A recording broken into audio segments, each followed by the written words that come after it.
Welcome to Virtual Antics, your go-to podcast for digital entrepreneurs, powered by Nadora.org and NG Virtual Assistant. We're here to guide you through every aspect of business, from networking to lead generation and so much more. Get ready to thrive in the virtual world with expert insights and our all-in-one solution, Nadora, where creating a digital business becomes a breeze. Let's dive in and revolutionize your business journey together. Welcome back to the Virtual Antics podcast. I'm your host, Natalie Guzman, and today I am so excited. I have a very special guest. She is an entrepreneur, podcaster, author, and an animal lover, as am I. She is also a world traveler and created several startups throughout her entrepreneurial career of over a decade. Welcome, Sarah. How are you doing? Good. Thanks for having me. Yeah, thanks for being here. I'm so excited. Can you tell us a little bit about, I went over briefly, but who are you? What do you do? And what do you specialize in? Yeah, so it took over a decade to kind of find my niche. I tried this, that, and the other thing, but finally settled on podcasting. So I have a podcast called Frugalpreneur. It's called, the tagline is building a business on a bootstrap budget.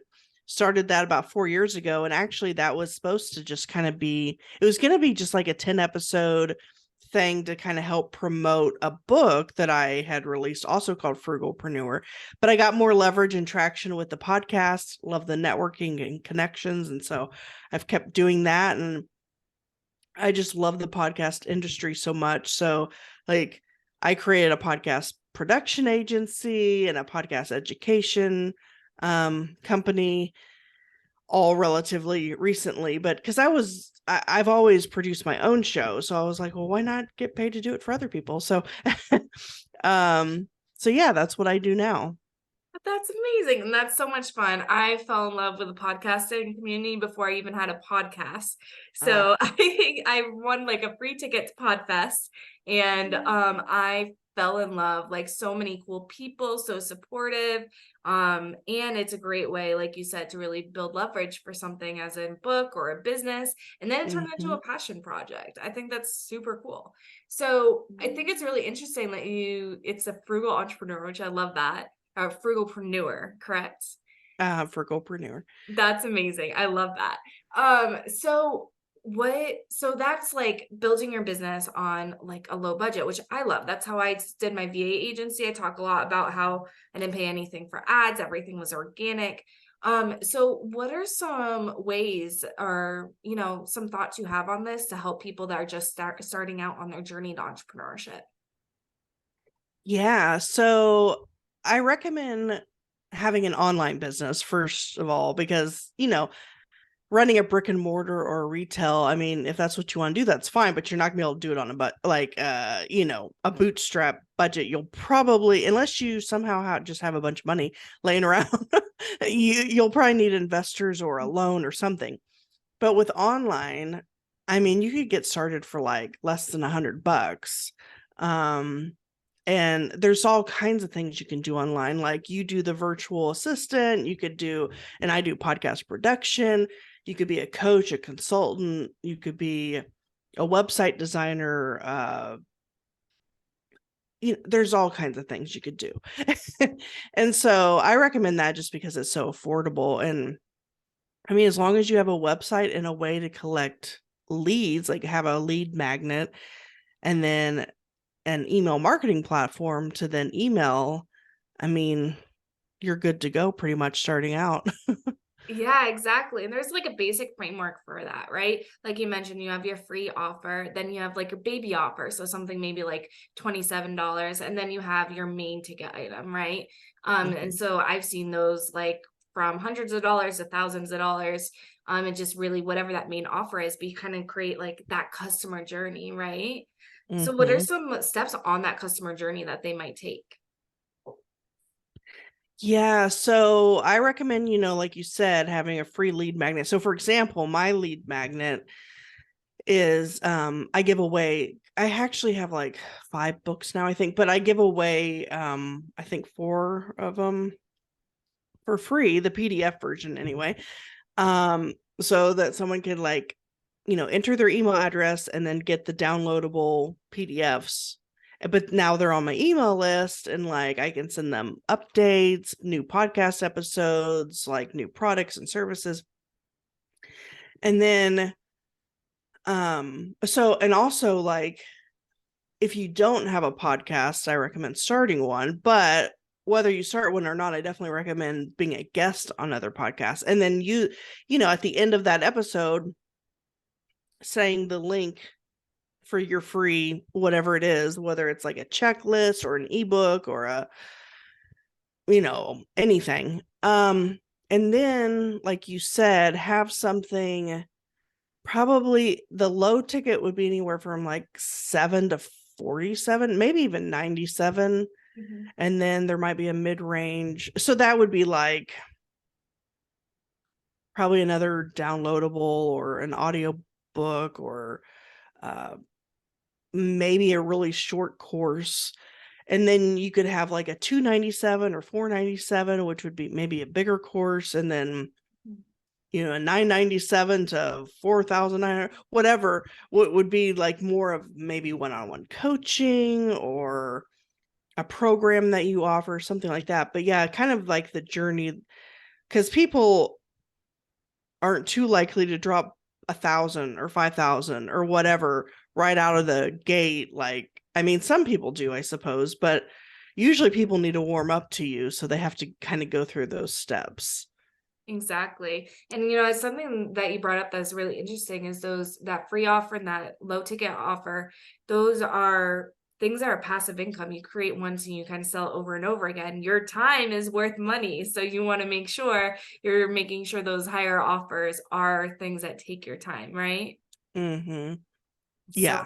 important. So you also mentioned email marketing, which I think is a really huge way to connect with the audience. Do you have any like tips or things you've noticed from your experience that maybe work or don't work? Let's see. I think the general consensus now is that like text-based emails that have, you know, they're not like some templated with all kinds of pictures. And I mean, I think for some, like, say you're a travel agency, okay, maybe, you know, pictures would be good, or you're a photographer, something like that. But otherwise, having kind of more of a text-based email apparently does better with the email, you know, like Gmail letting it go through type thing to your inbox. And then, I mean, maybe one photo at most, maybe one link, one clickable link. And then like testing out subject lines. I forget what the name, there's some website you can go to. I haven't really used it because I use SendFox as my email service provider, and it tells you, like, you put in a subject and it'll say A plus or B minus, or give you a rating, and you can kind of like mess around with it till you get an A or an A plus. But there's some website, it might be like subject line something. I use OmniSend. It's OMNISEND.com. OmniSend. Okay. It's really cool. It's free too, and it'll give you like different recommendations on Oh, like what you're doing right or what you're doing wrong. It's really cool. okay. I'll have to check that out. I don't think I've heard of that one. But yeah, so make sure your subject line is like someone actually wants to open your email. And then, and of course, obviously have the body of the email actually be, you know, you don't want a catchy email subject line and then they click it and then the email has nothing to do with that, because then you'll quickly lose credibility and whatever. So I said I use SendFox. That's an AppSumo product. I don't know if you're familiar. Love Yeah, AppSumo. Yes, I I'm would a think techie. most entrepreneurs are familiar, but what I love about AppSumo, aside from the fact that it's free, or you can pay the 40, is it 29 or 49 one-time fee to like have all the other features, which I did do eventually. But what I like about it for like a podcaster or a blogger or a YouTuber, any kind of content creator really, is that you can put in your RSS feed or your YouTube channel or whatever, And anytime there's a new podcast episode, YouTube video, blog post, it'll generate a new newsletter, and you can have it set to automatically send it out or to like just kind of sit there so you can make edits. So I love that. That's a big kind of time saver, and plus it's an affordable platform and it's very simple to navigate and stuff. I also like MailerLite. I would say if you're going to go a paid route, that's the one I like. But yeah. That's awesome. Yeah, I love that. I think it's like you said, simpler is better. We don't have time to be sifting through an email for a couple minutes, and sometimes those really long emails take that long.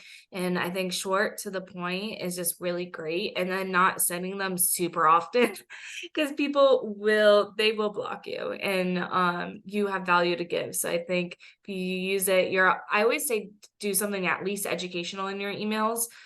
Because you're teaching something, you're giving them something of value. I think is really, really important for lead generation. So what are some of the services that you said you have podcast production companies? So what does that entail? What type of services do you offer?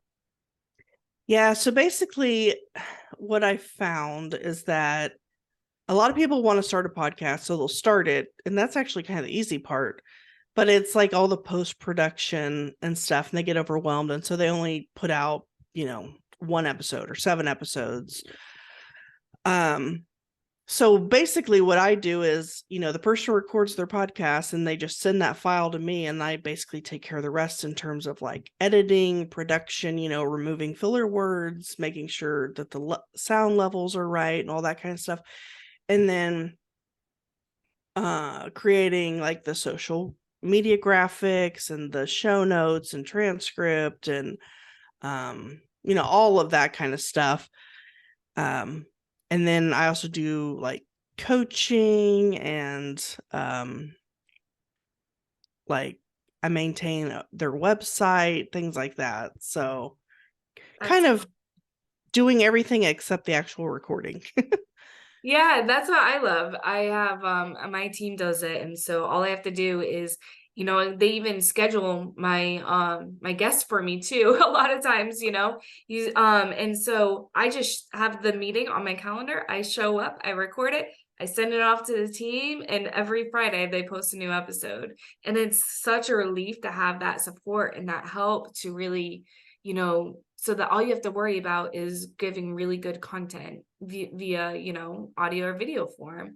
And then your team kind of does the rest. They can do you do like any type of like social media content within it or anything like that? Yeah, so like the graphics, and then like what could be said with it, and of course they can change that if they want. Yeah, so That's amazing. See, I love that because I feel like there's all these steps when you have a podcast. And I know a lot of entrepreneurs, they don't realize how time consuming it is, especially if you have a business or multiple businesses. And so I think that's amazing what you do. So you're able to help support them and take the load off them. And then that way they can still do what they love to do. That's awesome. Thank you. Yeah. Well, thank you so much for coming on my show. Can you tell my viewers where they can find you? Sure. So you can find the podcast Frugalpreneur on any podcast player. The website is frugal.show.